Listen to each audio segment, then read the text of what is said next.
Comme Souleymane, ils sont plusieurs jeunes migrants à vouloir prendre la parole.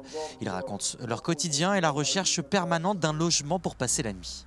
On ne demande pas grand-chose, juste un logement, le droit à la santé, aller à l'école comme tous les enfants d'ici. Comment ils peuvent dire que nous ne sommes pas des mineurs, c'est comme ça. Comment ils peuvent décider de ça? Parce que là, on ne peut rien décider comme ça. Nous vivons à l'aveuglette. La mairie de Nantes explique que l'ancienne école des Beaux-Arts ne répond pas aux critères de sécurité. Et Johanna Roland a annoncé par ailleurs la mise à disposition de 10 logements dès ce lundi. Très insuffisant, répondent les militants. C'est beaucoup de squats en fait, qui ont été ouverts exactement comme ce lieu hier. Enfin, c'est comme ça que les gens arrivent à se loger en fait. C'est pas du tout en passant par des administrations ou quoi que ce soit. Ils ferment un squat, on en ouvre 4. Il y a énormément de logements vides à Nantes, c'est une honte. Il n'y a pas que les jeunes exilés qui sont à la rue, il y a des familles aussi. Le département de Loire-Atlantique annonce de son côté que tous les migrants déclarés mineurs sont pris en charge. Une donnée tronquée selon les associations. On a reçu 164 jeunes en 2016. Là, en 2017, on sera à plus de 300. Leur minorité n'est pas reconnue, ils ne sont pas protégés. Par contre, ils ne deviennent pas majeurs pour autant. Ils n'ont pas non plus les droits des majeurs. Donc pour accéder à la santé, c'est quelque chose de très très complexe. Médecins du Monde attend toujours d'obtenir un rendez-vous avec Johanna Roland, la maire de Nantes.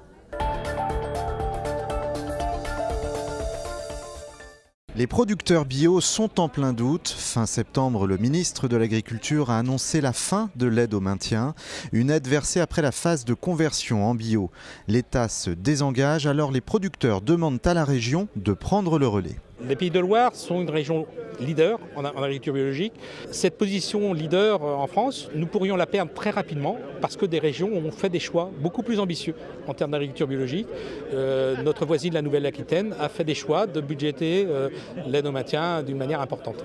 Donc c'est ici pour montrer notre mécontentement, pour alerter les élus sur l'urgence à trouver des fonds pour accompagner l'agriculture biologique. En ce qui concerne la région, n'inversons pas les rôles. Aujourd'hui, nous sommes dans l'attente d'une décision, d'une réponse de l'État, du ministre de l'Agriculture. La volonté politique, bien évidemment, nous l'avons. Aujourd'hui, pour nous, la période de flou, c'est que nous ne connaissons pas la position du gouvernement. Pour avancer sur ce dossier, Christelle Morancé compte peser sur le gouvernement. Cette semaine, elle espère convaincre l'ensemble des régions de parler d'une seule voix auprès du ministre.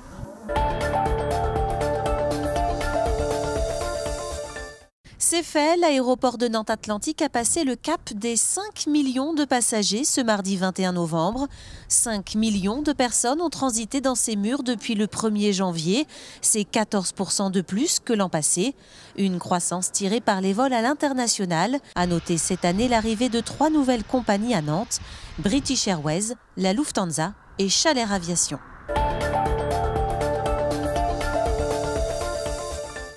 Ce matin, devant l'entrée de l'Institut de cancérologie, le collectif des usagers n'a eu aucun mal à faire signer sa pétition. De nombreux patients et visiteurs soutiennent leur action et s'opposent au déménagement du centre vers le futur CHU de Nantes. Il ne faut pas tout concentrer au même endroit, ça devient une usine à gaz après. Après, je comprends qu'économiquement, ils veulent le faire, mais bon, voilà, il n'y a pas que ça, il y a l'humain derrière.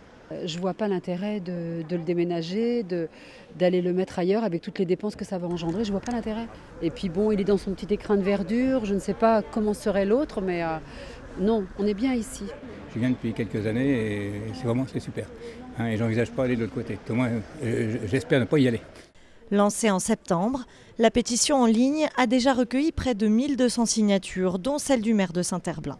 Le centre accueille chaque année 23 000 patients originaires de tout le Grand Ouest. La perspective de le voir enclavé en centre-ville inquiète, autant que le coût important engendré par un tel transfert.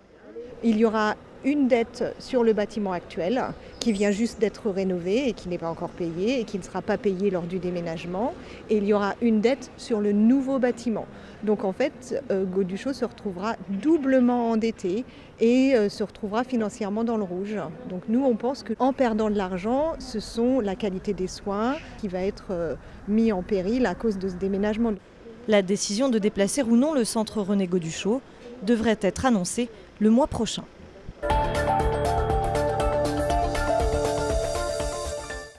Banque, assurance, crèche, imprimerie, machines industrielles. Aujourd'hui, l'ESS, l'économie sociale et solidaire, est partout et dans tous les secteurs d'activité. Difficile à définir, elle représente pourtant plus de 65 000 emplois en Loire-Atlantique. Ces principes, c'est de mettre l'homme, la femme au cœur du projet de l'entreprise. 2, c'est la rentabilité de l'entreprise qui est un moyen justement pour servir des projets sur les territoires. Et 3, c'est une gouvernance démocratique. Voilà en gros les grands principes qui définissent l'économie sociale et solidaire. Parmi ces entreprises solidaires, il y a les SCOP, sociétés coopératives et participatives. Le principe, capital et pouvoir de décision pour les salariés nommés ici sociétaires. Parmi les 80 SCOP du département, on peut trouver Moulin Rôti, fabricant de jouets, Macoré, constructeur de maisons, ou encore la librairie La Talente. En 2012, lors du départ en retraite de son propriétaire, la société est passée en statut SCOP. Les salariés sont donc entrés au capital, une façon de préserver leur emploi et de maîtriser l'avenir de leur entreprise. L'avantage d'être en SCOP, c'est surtout en termes de motivation. Ça permet de se dire que lorsqu'on va au travail, c'est pour le collectif, c'est pour soi et qu'on travaille vraiment dans un but qui est commun. Pour en savoir plus sur les SCOP et sur l'économie sociale et solidaire, vous pouvez profiter jusqu'à la fin du mois de conférences, salons, forums ou autres portes ouvertes. Programmes et renseignements sur le site de la CRES.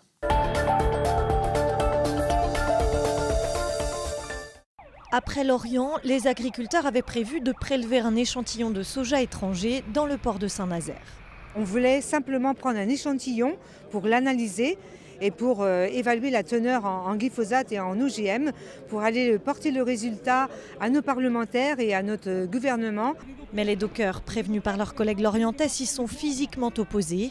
Le port de Saint-Nazaire traite une grande partie des 32 millions de tonnes de soja importées chaque année par la France. Pas question d'y toucher.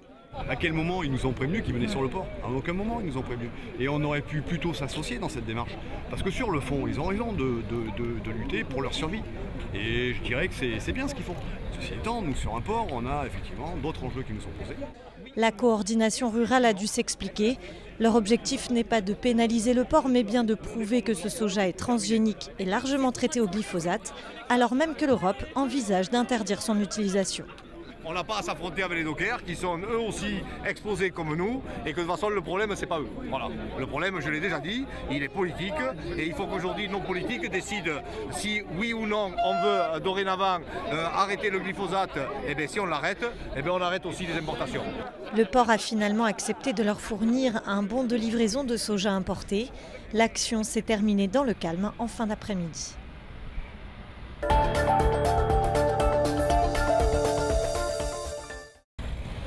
Lorsqu'ils effectuent des contrôles, ces policiers vérifient systématiquement les permis de conduire des conducteurs. S'ils ne sont pas sous le coup d'une annulation ou suspension, malgré qu'ils nous les présentent, effectivement, puisqu'il y en a certains qui, par omission volontaire, ne les remettent pas quand on leur réclame, pour quelle raison que ce soit, pour un permis de conduire annulé.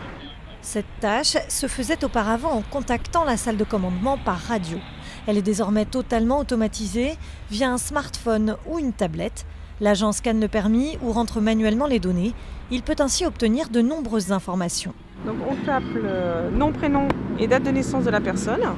On peut consulter le fichier des permis de conduire, le fichier des personnes recherchées, le fichier des véhicules volés et le fichier des cartes grises, le CIB. Au total, 230 appareils ont été distribués aux équipes de police de Loire-Atlantique.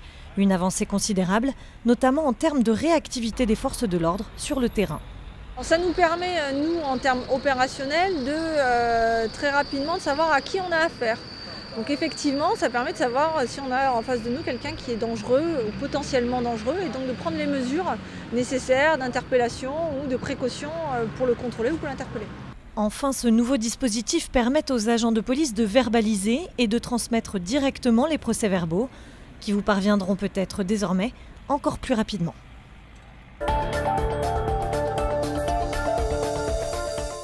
Dans la nuit de mercredi à jeudi, une dizaine de mineurs isolés ont trouvé refuge dans cette salle de cours aménagée en dortoir.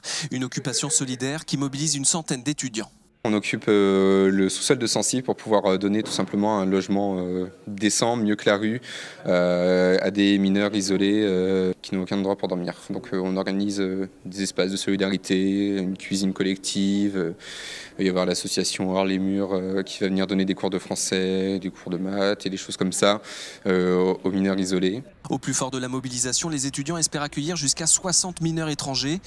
Une action soutenue par les associations comme Médecins du Monde. Ce jeudi matin, ces militants étaient reçus par la maire de Nantes, quelques jours après l'expulsion par les CRS de l'ancien site de l'école des Beaux-Arts. Johanna Roland propose la mise à disposition de 10 logements pour l'accueil de jeunes mineurs isolés, une mesure pas si simple à appliquer. Malheureusement, Johanna Roland a dit qu'elle n'avait pas toutes les cartes en main et qu'elle mettait à disposition ces logements à disposition de la préfecture et qu'elle allait faire tout son possible pour convaincre la préfète d'ouvrir un dispositif. Donc ce qu'on craint, c'est que, encore une fois, on ait Johanna Roland, la maire de Nantes, qui nous dise « mais moi je fais les efforts » et qu'en face il n'y ait rien qui vienne de la part de la préfecture ou du département. Ce qu'on voudrait, clairement, c'est que les jeunes soient sortis de la rue et qu'ils soient à l'abri. Le compte est loin d'y être donc pour les associations qui demandent également la création d'un accueil de jour de restauration, d'hygiène et d'accompagnement social. Une nouvelle réunion est programmée dans un mois. En attendant, selon les militants, une 50aine de mineurs seraient encore à la rue dans la métropole. Vu de l'extérieur, l'ancienne maison d'arrêt a simplement changé de nom. Mais derrière ces murs, c'est un chantier impressionnant qui se prépare, à commencer par le désamiantage du site. Il va commencer dans les tout prochains jours. Ensuite, les tractopelles lanceront la déconstruction des bâtiments. Le principal point pour nous, c'est surtout la réduction des nuisances. La situation géographique de l'opération qui est en plein cœur de ville, avec des volumes de matériaux qui doivent être aussi évacués, qui sont quand même conséquents. Au total, on parle de 25 000 tonnes de gravats qui seront évacués par cette rue au cours des 3 prochains mois. Dans les étages, le travail a d'ailleurs commencé. Les portes des cellules sont progressivement retirées. Tout un symbole sur ce site de 13 000 m² qui va s'ouvrir sur la ville. En 2020, il y aura ici 150 logements, des logements sociaux pour moitié, une crèche et une salle de spectacle. Cette partie-là, les petits pavillons devant seront arasés de sorte que la place s'agrandisse et s'ouvre vraiment sur la place Aristide-Briand, mais aussi sur le cœur d'îlot, le futur cœur d'îlot. Le cœur d'îlot et ses espaces verts qui seront ouverts au public en journée. La plupart des bâtiments et des murs d'enceinte auront alors disparu, tout comme les fresques de Pick-up Production qui ont attiré les foules cet été. La chapelle sera également détruite, mais seulement après avoir enlevé son clocher qui sera conservé à part au titre du patrimoine.